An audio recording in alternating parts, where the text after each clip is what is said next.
राधा वल्लभ श्री वृंदावन श्री वंचन। एक बार श्री राधा जी अपनी सखियों के साथ बैठी थी और उनसे होली मनाने की चर्चा कर रही थी।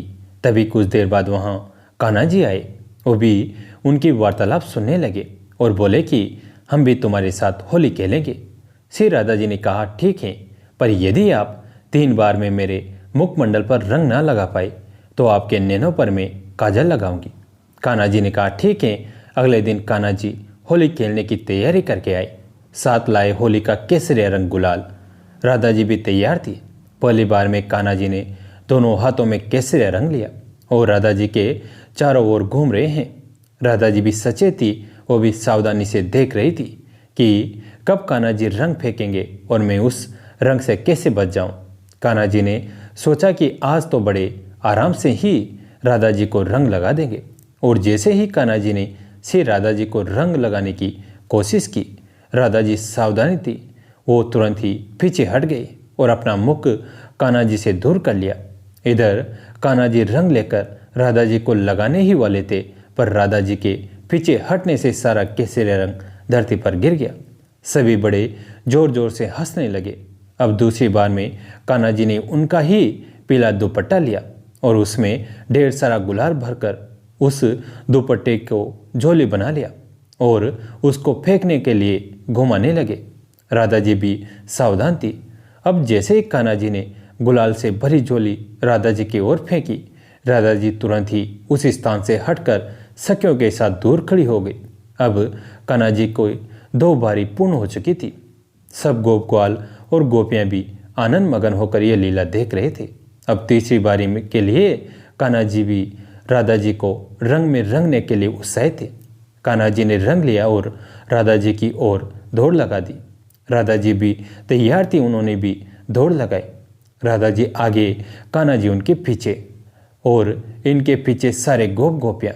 कभी राधा जी पेड़ पर चढ़ती तो कान्हा जी भी चढ़ने की कोशिश करते, तो राधा जी झट से नीचे उतरकर कभी अटारी पर पहुंच जाती तो कभी किसी घर में छुप जाती। कान्हा जी उस घर के बाहर ही छुप गए जहाँ राधा जी थी। कुछ देर पश्चात जब राधा जी को लगा कि अब कान्हा जी नहीं है, तो वो घर से बाहर की ओर आती हैं। कान्हा जी ने देख लिया, वो भी सावधानी से राधा जी की ओर छिपकर पीछे तरफ से आने लगे। राधा जी को कान्हा जी की आहट सुनाई दी तो वो भी जल्दी से आगे की ओर बढ़ गई। इधर कान्हा जी रंग लगाने की तैयारी में थे। राधा जी के बढ़ जाने से सारा रंग वहीं घर की दहलीज पर गिर गया। सभी फिर हंसने लगे। अब कान्हा जी को राधा जी ने सभी गोप गोपियों के बीच बैठाया और राधा जी ने दोनों हाथों की चारों उंगलियां भरकर काजल लिया और कान्हा जी की आंखों के नीचे गाल तक लगाया। कान्हा जी का ये अद्भुत श्रृंगार देखकर सभी देवतागण भी आकाश से भगवान की जय जयकार करते हुए पुष्प वर्षा करने लगे। एक बार भगवान राम अपनी सभा में बैठे थे, तभी एक सेवक ने आकर कहा, हे राजाधिराज, आपके बूढ़े मंत्री सुमंत्र स्वर्ग चले गए हैं। इस प्रकार का संदेश सुनकर राम एक रथ पर सवार होकर सुमंत्र के घर गए। वहां उन्होंने उनकी जन्म कुंडली मंगाकर देखी, जिससे ज्ञात हुआ कि 9,999 वर्ष 11 महीना सुमंत्र की आयु थी, जिसमें केवल 9 दिन बाकी रह गए थे। ऐसा जानकर राम ने गुरु वशिष्ठ को बुलाकर उनसे कहा कि सतयुग में मनुष्य की आयु 1,00,000 वर्षों की, द्वापर में 1000 की, कलयुग में 100 वर्ष की तथा त्रेता में 10,000 वर्ष की कही गई हैं। यमराज ने मेरे राज्य में मेरा अपमान करके उस नियम का उल्लंघन किया है। ऐसा ज्ञात होता है कि वो मेरे द्वारा दंड पाना चाहता है। मेरे मंत्री की आयु में अभी 9 दिन बाकी हैं, तो यम उसे यहाँ से क्यों ले गया? मैं आज यम को बांध कर लाता हूँ और सुमंत्र के प्राण पुनः लौटाऊंगा। ऐसा कहकर राम गरुड़ पर बैठे और धनुष के टंकार करते हुए यम की पुरी को चल दिए। तब रास्ते में उन्होंने देखा कि सुमंत्र को कुछ यमदूत ले जा रहे हैं। देखते ही राम ने यमदूतों पर प्रहार करके सुमंत्र को छुड़ा लिया। यमदूतों ने विनयपूर्वक कहा, हमने आपका क्या अपराध किया था जिसके लिए आपने हमें ऐसा दंड दिया? राम ने कहा कि अभी इसके जीवन के 9 दिन बाकी हैं, तब तुम आज ही इसे क्यों ले जा रहे हो? जब इसके दिन पूरे हो जाए तब आकर आनंदपूर्वक ले जाना, तब मैं भी कुछ नहीं बोलूँगा। राम की बात सुनकर यम के अनुचर कहने लगे, हे राघव, इसका जन्म भी एक अपूर्व प्रकार से हुआ था। पहले दिन माता की योनि से इसके दोनों हाथ तथा मुख बाहर निकल आया था। इसके बाद 10वें दिन धीरे धीरे इसके और अंग निकले थे। अच्छे मंत्रों से पंडित ने इसकी रक्षा कर ली थी, अतएव इसका सुमंत्र नाम पड़ा था। इसके पूर्व दिन से अर्थात जिस दिन इसका हाथ तथा मस्तक बाहर आया था, उस दिन से लेकर आज तक में इसकी आयु समाप्त हो गई। आप जो इसके 9 दिन बाकी बतलाते हैं वे संदिग्ध हैं, इसलिए हे राम, हमारा कुछ दोष नहीं है। आप व्यर्थ इसे छीन कर ले जा रहे हैं। हमको व्यर्थ आपने मारा। उनकी बात सुनकर यमदूतों से राम ने कहा, हे यमदूतों, जिस दिन माता के गर्भ से इसका इस तरह जन्म हुआ, वही जन्म का दिन माना जाएगा। जिस दिन इसके जन्म का उत्सव मनाया गया, वास्तव में वही जन्मदिन है। उसी रोज इसके पिता ने इसका जन्म लिखा है, इसलिए अभी इसके 9 दिन बाकी हैं। तुम लोग जाओ और 10वें दिन आकर इसे ले जाना, तब मैं तुम लोगों को नहीं रोकूंगा। राम की बात सुनकर आंखों में आंसू भरे हुए वे दूत यमलोक को लौट गए। राम भी लौटकर अयोध्या चले आए। यहाँ स्त्रियों ने उनकी आरती उतारी और राम सुमंत्र के घर गए। वहाँ सब लोगों को सुमंत्र के साथ प्रसन्न देखा। सुमंत्र ने राम को देखते ही प्रणाम किया और उनकी पूजा की। इसके बाद राम अपने भवन गए। सुमंत्र ने अपने जीवन के केवल 9 दिन बाकी जानकर राम की आज्ञा अनुसार खूब दान पुण्य आरंभ कर दिया। उधर वे यमदूत यम के आगे पहुंचकर कहने लगे, हे यमराज, आप कैसे अपने अधिकार की रक्षा करते हैं। रास्ते में राम ने मारकर सुमंत्र को छुड़ा लिया, क्योंकि उसके जीवन के 9 दिन बाकी थे।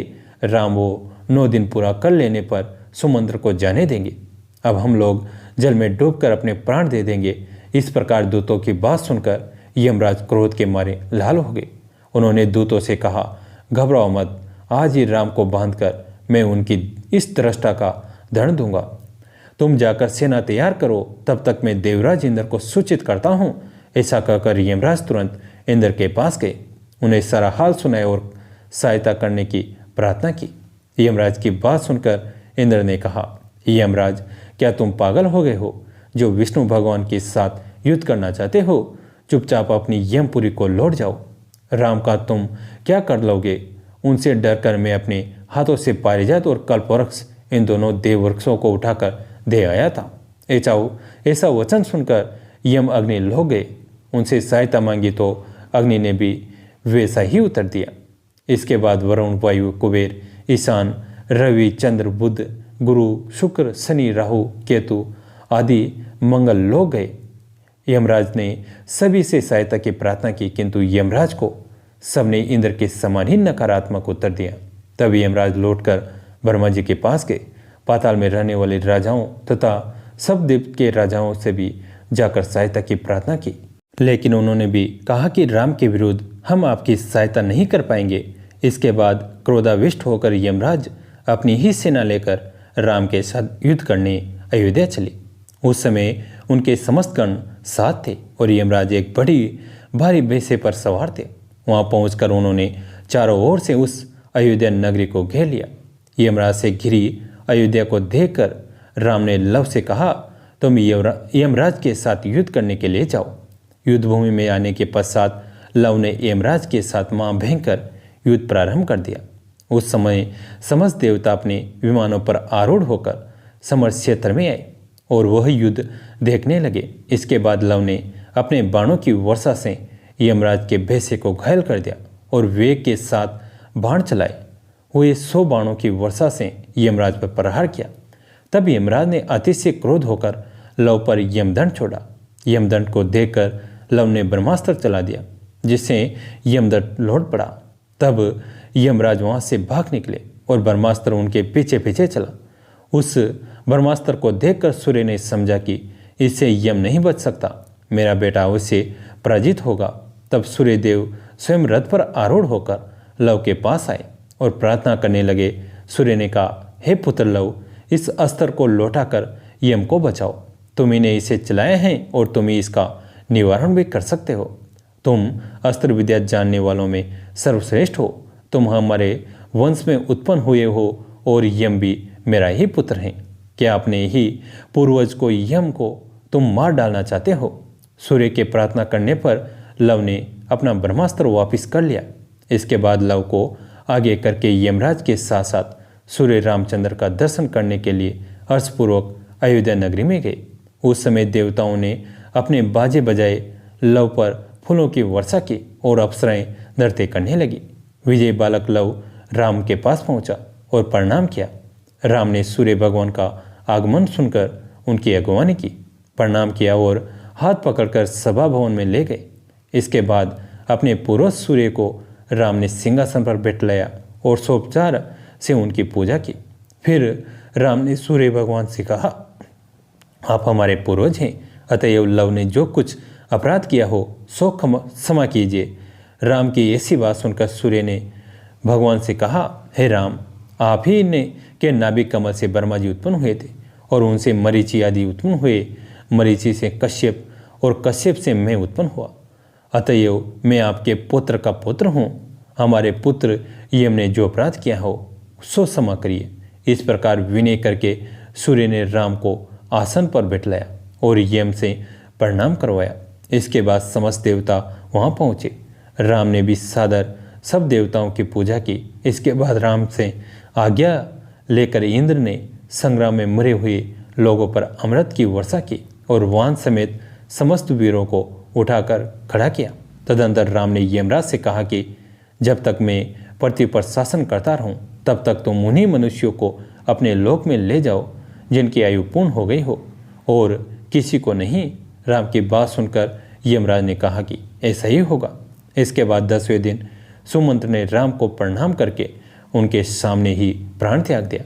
राम के समक्ष मरने से वे समस्त देवताओं के साथ दिव्य लोक को गए।